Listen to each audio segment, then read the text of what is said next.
Okay. And then also, before we begin, let's cover what this series is not. We're not here to give you step-by-step directions on your landscaping problems. We're here to provide you a lot of resources of where you can go to get additional help. By all means, ask us questions, but don't expect to walk away from here with a full plan ready to go for your landscape transition. I just want to make that clear to everybody. We're here for you, but we don't want to spend every session on one individual person and their landscape issues. There we go. So I found this really great resource on the Office of the State Engineer's website.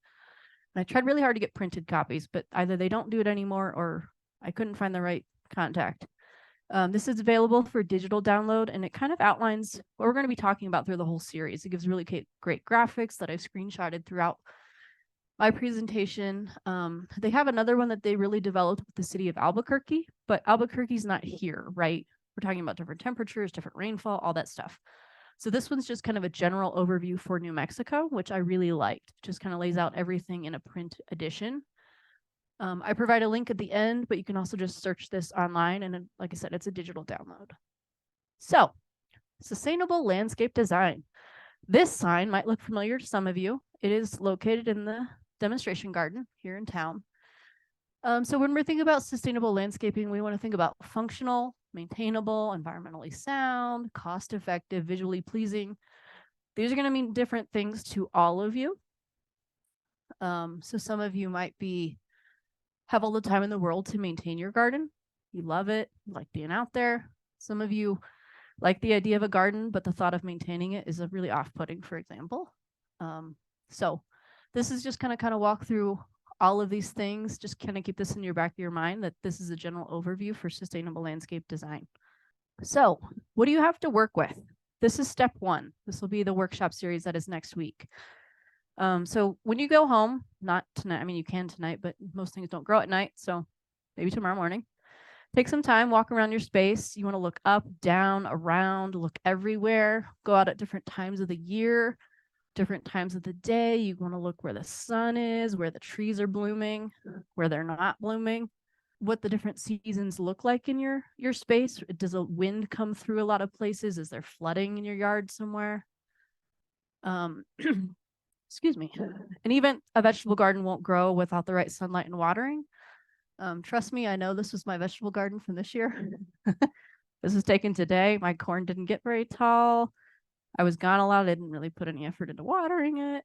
So step two, now that we know what we're working with, we want to start designing the space for you and maybe others. And others could be the animals that we're working with here. So how do you want to use your space? What do you want it to look like? What's your budget and time commitment? Remember, you don't have to take on the entire space at once. I look at my yard and I'm like, I want to do this, this, this, and this. And then I look at my time and my 1.5-year-old and I laugh at that plan. Because it just doesn't happen. So prioritize your needs and your wants. I will tell you that the Department of Public Utilities cannot offer you any incentives to do any water-wise plantings or to remove your turf like a lot of other cities.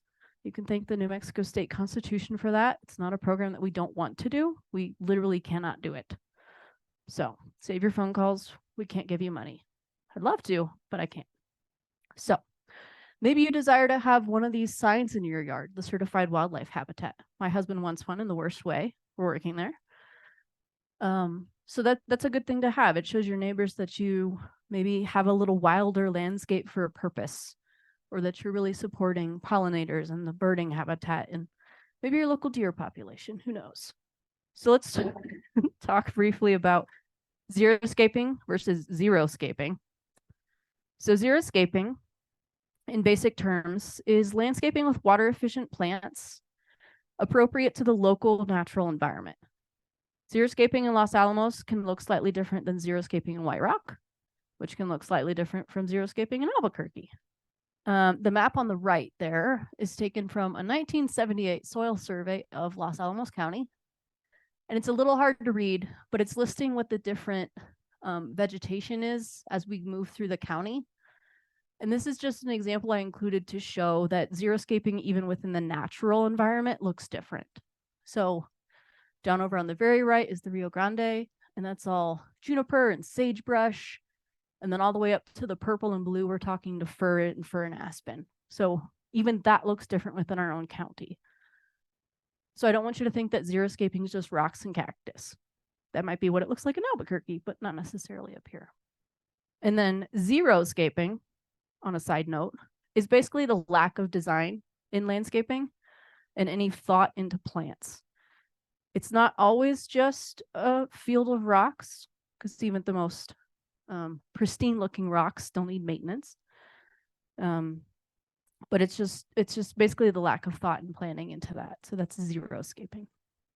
And when we do talk about that, a brief thing. So speaking of rocks, I had an intern over the summer and we went around and took ground cover temperatures of different materials typical in landscaping. We walked around outside the municipal building, into the new co-op garden there by the school bank. And then we walked down to the demonstration garden. And this was a day, you can see the temperatures, you can see what materials we took. And then you can see the temperatures of the actual material itself. This day, I think, got into the 90s. It was that month-long terror session. So you can see the boxes in red are where it got really hot. I mean, it was around 80 when we took the temperatures at 10 in the morning, 10:30. So just to try to put it into perspective, what some of these more traditional landscaping materials can do in heat loading senses. This is not an extensive study. We only did it one day. We'd love to repeat it more, but time is of the essence. So this is, representative of just one day. And then you can see where some things stayed cooler. Plants, mulch in the shade, lots of shade things stayed cooler. So that's just something to consider when you're looking at landscaping, is how is putting something that's going to get, let's see, the pea-sized gravel got to 116 degrees when we checked it. If you load that up around your house, what's that going to do to your house, the siding on it? Is it going to make it hotter or make your air conditioning work harder, for example, to try to cool down because it has an extra heat load? So there's a lot of really great studies. Most of them are done in Europe on heat loading in houses and landscaping. That's what this was modeled after, but it's just something to consider when you're doing your landscaping. So step 2 continued, which is still design. Traditionally, there are 3 xeriscape zones. With the most water intensive, you want closer to your house, and then you kind of get less water intensive as you go further out from your property. And this could have a couple of benefits that maybe people don't think about. So if you have the more water intensive pieces closer to your home, it's going to provide a little bit more moisture. That could be good for fire protection. Just that added, I'm not saying you have to have a wet oasis, but they call it a mini oasis closer to your home. So it's going to keep your house cooler.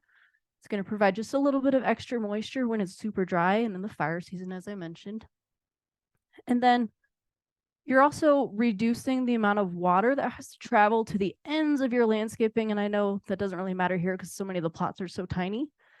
But if you do have a bigger property, it's going to reduce that amount of water that you have to travel through hoses that could potentially be wasted, that could be leaked through a faulty irrigation system and the such. And then that lovely colored map in the upper left is the New Mexico climate areas image. And that's from that manual that I mentioned in the very beginning. And that indicates, you can see Santa Fe up there, kind of in the middle of that blue, that we're in the North Mountain region for climate. Excuse me. And you should just consider this too when you're also considering your design choices. It could influence plant selection, maybe what the climate and weather patterns do or historically have done, and then perhaps even how you're going to use spaces. So because we're in North and Mountain, we get snow. You can't really plan for all 4 seasons the same way that somebody in the other 2 regions might plan to use their outdoor spaces in all 4 seasons. There we go. All right, step 3, getting the earth ready to do what you want it to do.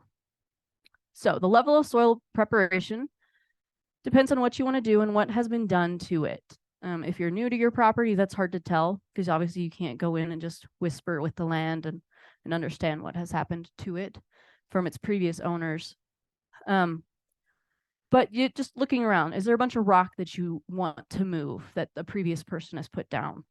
Is there concrete? Is there existing vegetation you want to remove? I have a lilac bush in front of my house. It's very beautiful. I hate the smell of lilac, but it's beautiful. So I'm going to let it go. Maybe you have a yard that you're either looking to install or remove, a turf space. So that's something to consider as well. Is there any sort of weed barrier that you'd like to remove? This picture is from my yard in Ohio when we lived there. This rolled up thing is carpet. They used to use carpet as a weed barrier. It was a lovely shade of pink shag. When I unrolled it, I was a little concerned what I was going to find below the carpet, but it was just used as a weed barrier. So I thought that was a very interesting yarpit. That's what I called it. So some other things to consider. If you're going to grow something that you want to produce something, i.e. fruits, vegetables, it's going to actually put its energy into producing something. You're probably going to need a lot of soil amendments, pretty substantial from what we have here. This picture is just to showcase the geology of the area. So on the left, we have white rock. These are the bandolier tuffs. This is basalt. If you live in Pajarito Acres, you might be familiar with the basalt that's pretty close to you below ground. These are all a variety of sedimentary deposits. Over here on the right is Los Alamos. These are lava flows. This kind of orangey tan color is more of that tuff. And then these remaining colors are just kind of sedimentary mixes. I don't know how many of you have been to volcanic areas, but it takes a long time for volcanic rock to break down into earth to do something with it. So you're going to have to do something probably to amend it because it wasn't that long ago that we were a volcano and volcanic land. So a good place to start is by getting your soil tested. If you're not sure what's going on in the ground in terms of nutrients. And if you want a good harvest that first year without playing around with the yard space, that's the faster way too. The Los Alamos Extension Service refers soil tests to the Colorado State University or Texas A&M University. And Angela will be talking more about that in depth at the October 19th session. That's all soil preparation and getting that beds ready for what you're going to be putting into it. So we went through those geology maps. Why they didn't put them in the same colors drives me crazy, but we're not here to talk about that. So another excellent way to do soil amendments is compost. You can do it yourself with at-home composting. It's a good way to deal with food scraps, with a lot of bathroom waste. You can put hair, Q-tips, tissues to help, add dry material to your compost. A quick side note on compost. We're not here to talk about compost. That'll be another session. If it smells like damp earth, you're on the right track. If it smells rotting, it's too wet, you need more dry or brown materials. If it's too dry, you need more moisture or green materials. I really love composting. I had a worm bin in college. It was so much fun. So if you haven't dabbled in it, I encourage you. And then the county is working on a county-wide composting program in a couple of years. So hang tight to that. And then the Eco Station always has compost available for you. They recommend that you don't put it on like vegetable gardens just because of its biosolid content. In that vein, they do put out a compost certification letter, and that's just a screenshot of the top part of it. That does go into a biosolids report. It goes into kind of a nutrient loading report of the compost year to year. So you can kind of see what you're adding to those beds or to your yard spaces that you're looking to amend. Compost is free if you load it yourself. Otherwise, it's about $5 for a bucket load. Not like a 5-gallon bucket load, like a big bucket load. And they'll be more than happy to help you out there. All right, step 4, picking out your plants. This is the best part of landscaping, right? Everybody loves to go to the plant store and pick out what you like because it's pretty or it smells good or you're looking forward to eating it.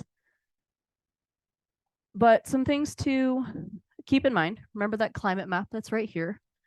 So along with that climate map in that book, they show you some recommended zones you can put in the different or plants you can put in those different xeriscape zones. This is kind of convenient if you don't really know what to do.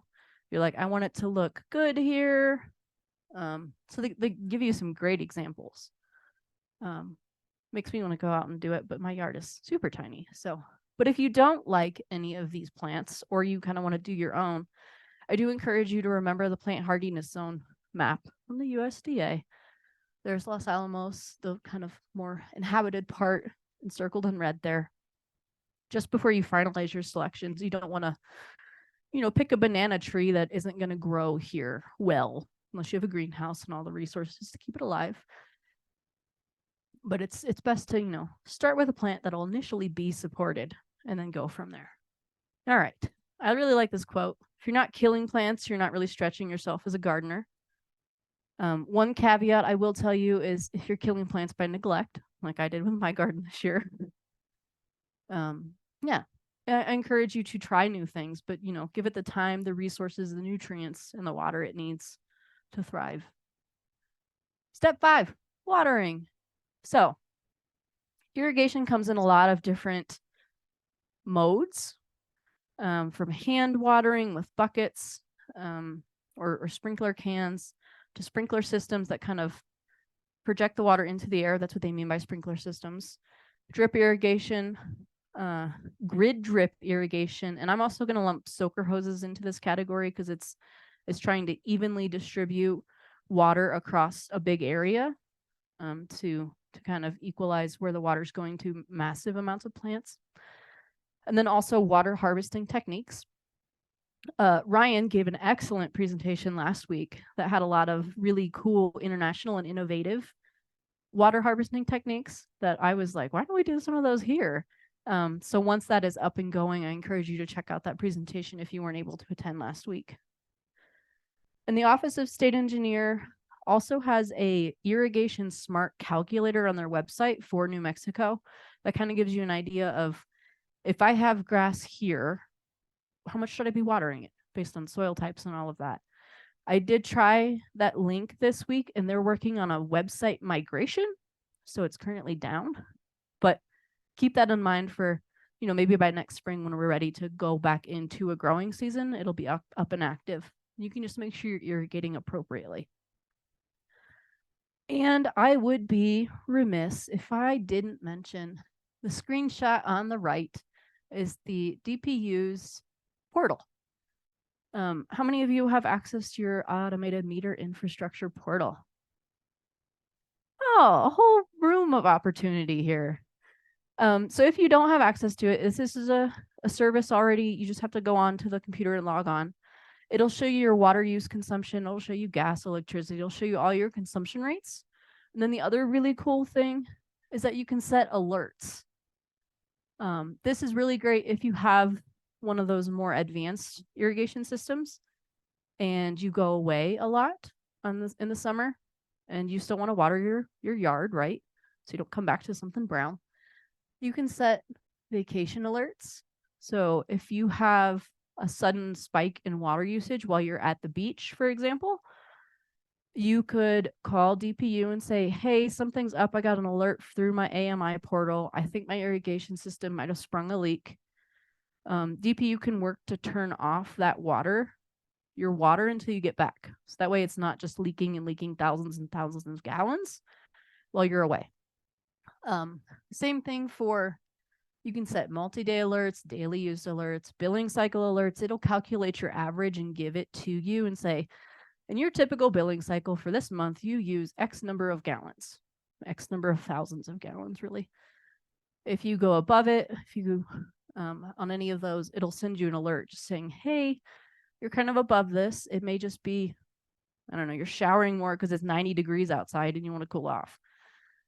Or maybe you have a leak somewhere, either in your irrigation system or something in your house that's leaking, and it'll alert you. So that's what this program is designed to do, show you consumption and leak alerts. So if you don't have access and you'd like access, you can come find me afterwards, or you can call DPU's customer care center. They can get you set up too. You can also go to our website. All the login is there. There's no reason all of you shouldn't have access to this because it's cool. All right. So speaking of watering, the best time to water is in the early morning or the early evening. We also, as DPU, do encourage the use of our water rule W8. That's what that nifty little magnet up on the table was that shows you the watering schedule. I tried to revamp it into something prettier with this image on the right. We're still getting there. It's just a lot of information to cram into one magnet or piece of information. Water Rule W8 is not enforced. It's encouraged from May 1st through September 30th. But we do realize that all plants will require more water during establishment. So you plant a yard, for example, going to take a lot more watering to get that seed going and the grass to sprout or whatever you're planting. So watering for plant establishment does not fall within the W8 encouragement period. So you can water whenever. However, you may not still want to water during the heat of the day because that's still just going to add stress to the plants. Especially with the summer that we had, you don't want to be trying to make new seedlings grow in 90 degrees with water. Most of that water is just going to evaporate off, so you're still better off watering in the morning or the evening. And if you are new to your home or your living space, wherever you live, and you don't know anything about irrigation systems, I don't know anything about irrigation systems. Thankfully, my house doesn't have one. But if it did, make sure you find a professional to figure out how that system works, either so you can use it, or you can figure out how to adapt it or get rid of it, or whatever your choice is for irrigation. Find somebody to help you out, because turning knobs isn't always the greatest idea. But go forth and prosper. And then all of you tonight, you were welcome to pick up a kit outside. Did anybody not get one? I think we had enough, but if we don't, we have more. And in that water efficiency kit, it's going to be that picture over on the left. There's a timer, so you can set up a sprinkler for your garden space. Set it and forget it. It'll go off on this day at this time every day until you turn the hose off. Excuse me. Do watch out and make sure that when you connect those, that they're connected securely the first time. I have an outdoor faucet that no matter how tightly you screw that hose on, it's still going to kind of leak out. So when you install one of these, you don't want it to be leaking because you're going to have your water turned on all the time. And that timer is responsible for turning the flow on and off, not you turning the faucet on and off. That's just one thing to watch out for. There's also a soil moisture meter in there. It's a happy little frog. It'll tell you if your ground is got enough moisture in it, or if you should water, or if it's too wet and you can wait a few days. Really helpful. A lot of people might think that it's drier than it looks, but it's probably wetter deeper underground.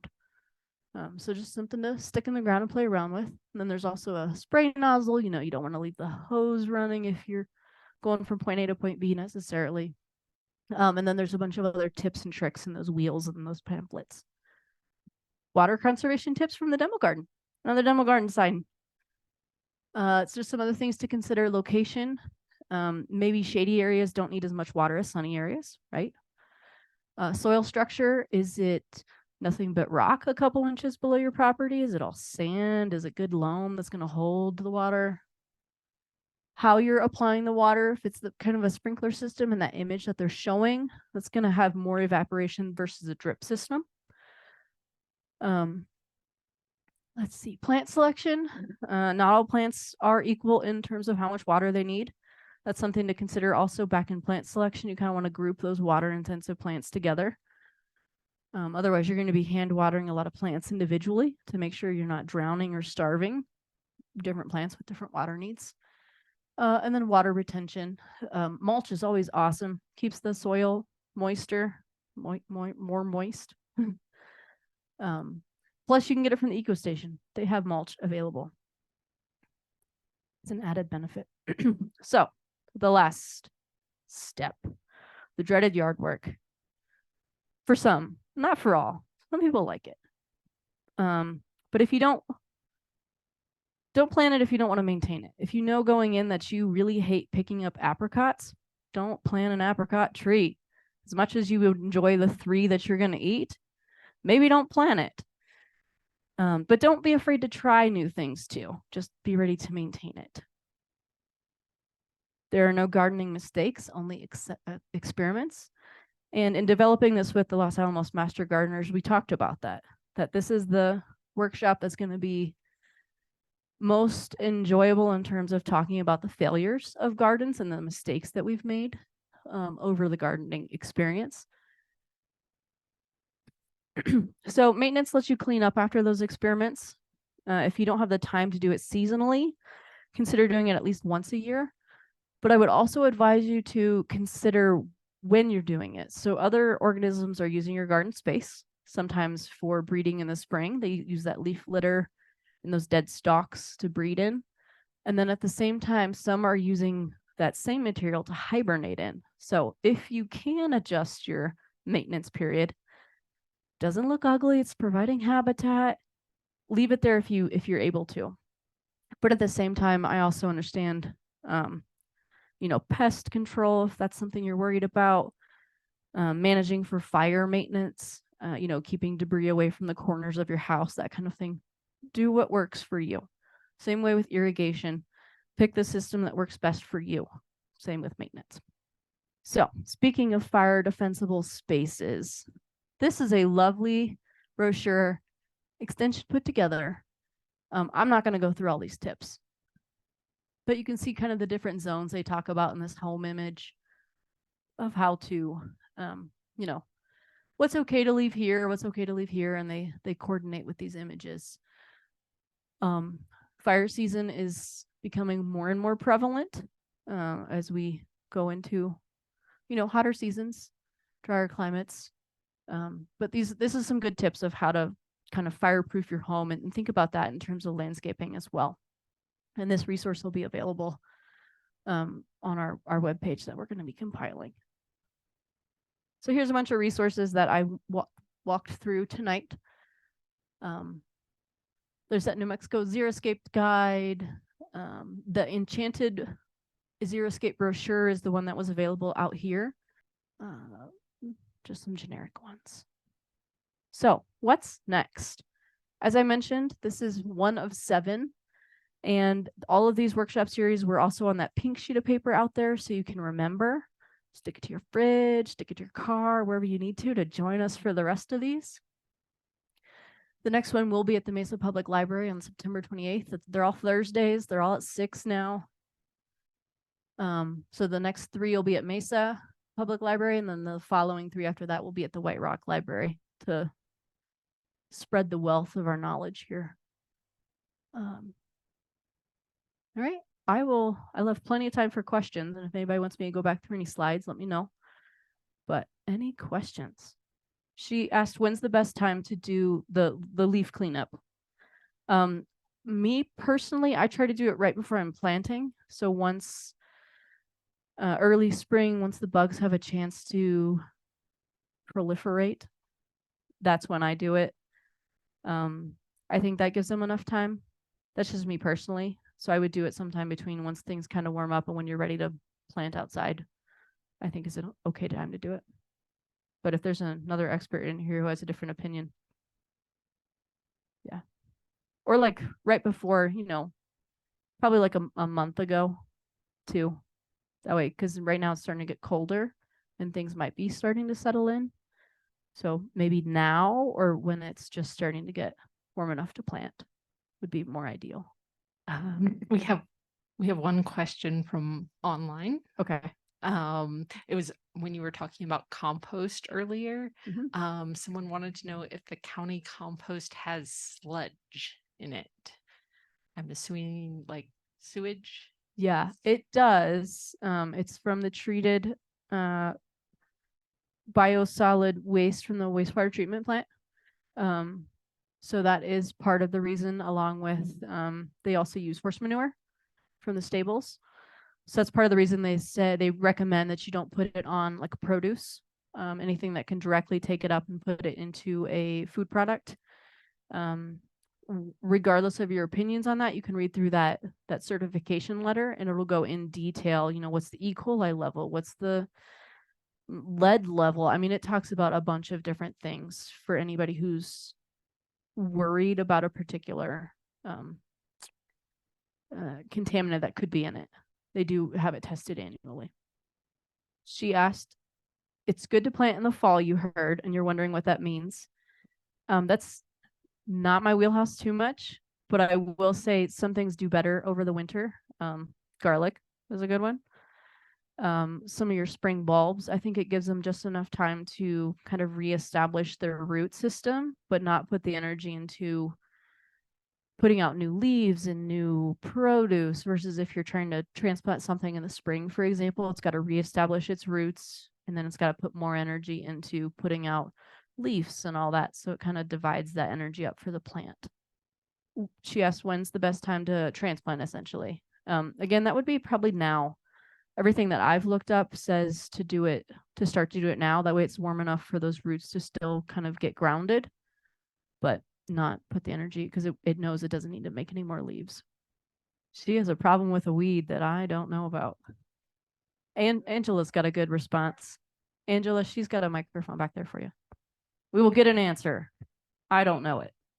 Thanks, Abby. I'm the extension agent here in town, and just wanted to share it with you. We've had one presentation already so far on bindweed. We know it's a problem, but we do have an agricultural specialist who works at the Alcalde Center, and he came up and spoke to our group. Probably it was early June, and we will be having him back again October 2nd, and that's at 1:30 p.m. at the Senior Center in White Rock. So if you'd like to come out and learn more about it, how it grows, where, what the problems are, and how to eradicate it, we do invite you. If you have questions about it, feel free to call the extension office and we can give you some more information, but just wanted to share that. Angela, will that be hybrid? It will not be hybrid. It will not be hybrid. In person at the White Rock Senior Center. Sorry, we have to repeat everything because the people on Zoom can't hear you ask your questions. My backyard is full of them. I will gladly take advice on all those resources. So I've been asking around this a little bit, and the one thing that I have heard from my own personal experience, is if you don't want to use the kind of scarier chemicals to control them, one method that has been recommended to me is that you cut them off just below ground level. You mix soap and salt. I don't know if it has to be Dawn, but Dawn was recommended to me. Dawn and salt, and then you like slather that over the cut, and then you have to cover it with plastic, and then cover it back up with earth. And I've heard it works well. I have not tackled any of the trees in my backyard with it yet, but that's been recommended to me if you don't want to use any of the other chemicals out there. Otherwise, good luck. That's all I have to say. She recommended that now's a good time to do it, to address your elm issue, because they're putting all the energy into root establishment and root kind of protection for the winter. So go get those elms. All right, we have another couple questions online. One of them is, I'm new to New Mexico. How often do pine needles fall? All the time. All the time. Okay. All right. And the second part of the question is, can I put mulch in zone 1 near my house? So I think that's with the fire zones. Let's see what that brochure says. I will tell you, I have mulch within the zone 1 of my house. It's to everybody's own thoughts. Let's see. Remove flammable materials from your gutters. That'd be those pine needles. Yep. Gutters full of needles. Tree limbs, tree branches, vegetation. I'm assuming reading these, it's not really encouraged because it could be combustible material versus like putting like a greener ground cover in. But there's nobody out here enforcing these things, so they're not going to come around and take your mulch.